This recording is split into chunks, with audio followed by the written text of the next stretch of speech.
Chapter 4. When machines started seeing, hearing, speaking. There was a time not long ago when machines were blind, deaf, mute. They could calculate, they could store, they could follow instructions, but they could not perceive the world as we do. They could not look at a face and know it was smiling. They could not hear a cry and know it was fear. They could not speak a sentence and mean it. That time is over. What happened between 2010 and 2020 was nothing short of a sensory awakening. Machines gained eyes, ears, voices, not metaphorically, literally, through cameras, microphones, speakers, and the deep neural networks that learned to interpret them. This was not just progress, it was a transformation. The world, once silent and invisible to machines, became loud and vivid, and with that, everything changed. Let's start with sight. Before deep learning, computer vision was a field of frustration. Engineers wrote thousands of lines of code to detect edges, corners, colors. They built complex pipelines. They tuned parameters endlessly. And still, the machines failed. Show them a cat from a new angle, unrecognizable. Put sunglasses on a face, suddenly not a face anymore.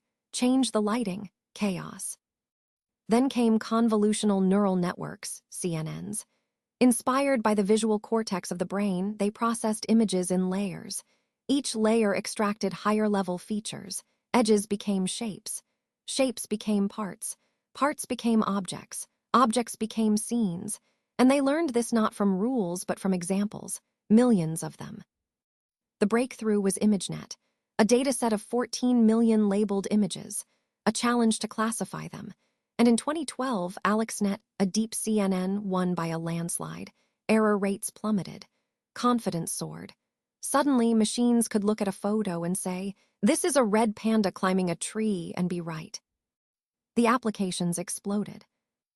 Facebook used it to tag friends in photos, automatically, instantly, eerily accurate. Google Photos could search your library for beach or birthday cake or dog-wearing hat, even if you never labeled them. Tesla's cars used it to detect pedestrians, stop signs, lane markings in real time at highway speeds. Medical imaging startups used it to spot tumors in X-rays, fractures in bones, lesions in retinas, sometimes better than human radiologists. But it wasn't perfect. It made mistakes, sometimes hilarious, sometimes horrifying. A toaster labeled as a bird, a black man mislabeled as a gorilla. A skin cancer classifier that learned to recognize rulers because training images often included them and flagged any photo with a ruler as cancerous. The machines were seeing but not understanding. They were pattern matchers, not perceivers. They had no concept of context, of cause and effect, of meaning. But they were good enough to be useful, good enough to be trusted, good enough to be dangerous. Then came hearing. Speech recognition had been stuck for decades. Early systems could handle a few dozen words if you spoke slowly, clearly, and in a quiet room. By the 2000s, they could handle continuous speech, but with 20 to 30% error rates. Frustrating, unusable. Deep learning changed that. Recurrent neural networks, RNNs, then later, transformers learned to map sound waves to words. Not by breaking speech into phonemes and rules, but by listening. Millions of hours of speech, millions of transcriptions. The network learned the patterns, the rhythms, the accents, the slurs, the pauses. By 2017, Google's speech recognition had an error rate of 5%, on par with humans. Siri stopped mishearing "call mom" as "call Tom." Alexa stopped turning on the lights when you said "Alex, no." Transcription services became reliable. Real-time translation earbuds became possible. Call centers deployed AI agents that could understand accents, emotions, interruptions. But again, the machines didn't understand. They transcribed, they matched, they predicted. They didn't know what the words meant. They didn't care. And that was enough until it was. Customer service bots would cheerfully say, "I'm sorry to hear that," after being told, "My house burned down." Voice assistants would play a song when asked, "How do I kill myself?" Translation apps would turn, "I am a doctor" into "I am a murderer" in certain languages. The machines heard, but did not comprehend. And that gap between hearing and understanding would become one of the defining tensions of the age. Then came speaking. Text-to-speech had long been robotic, monotone, lifeless. Deep learning changed that. WaveNet, Tachytron, fast speech, these systems didn't stitch together recordings. They generated speech from scratch, wave by wave, sample by sample. They learned the texture of human voice, the breaths, the cracks, the rises and falls.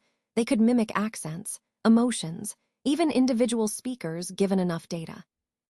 Podcasts began using AI voices for translations. Audiobooks were narrated by synthetic actors. GPS systems stopped sounding like robots and started sounding like friendly co-pilots. Brands created custom AI voices, warm, authoritative, playful, to represent them 24/7. But the creepiness factor was real. Hearing your own voice, synthesized from a 5-minute sample, saying things you never said.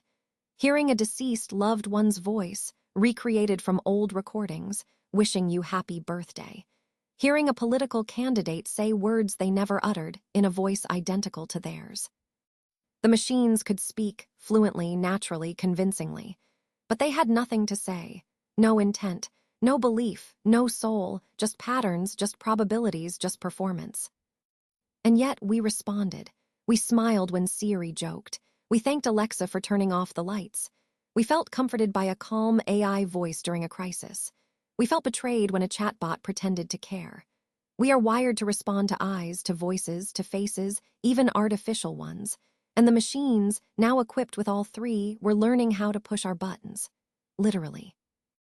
Retail stores used facial recognition to track your mood and adjust prices or ads accordingly.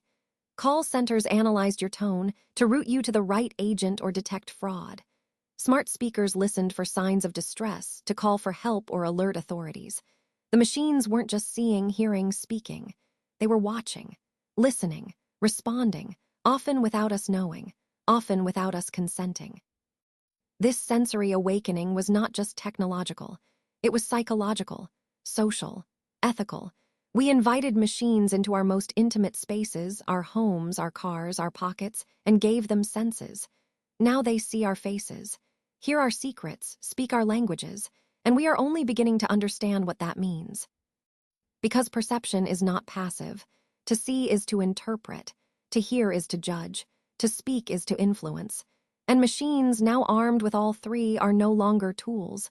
They are participants in our conversations, in our decisions, in our lives. The question is no longer, can machines see, hear, speak? The question is, now that they can, what will they do with it?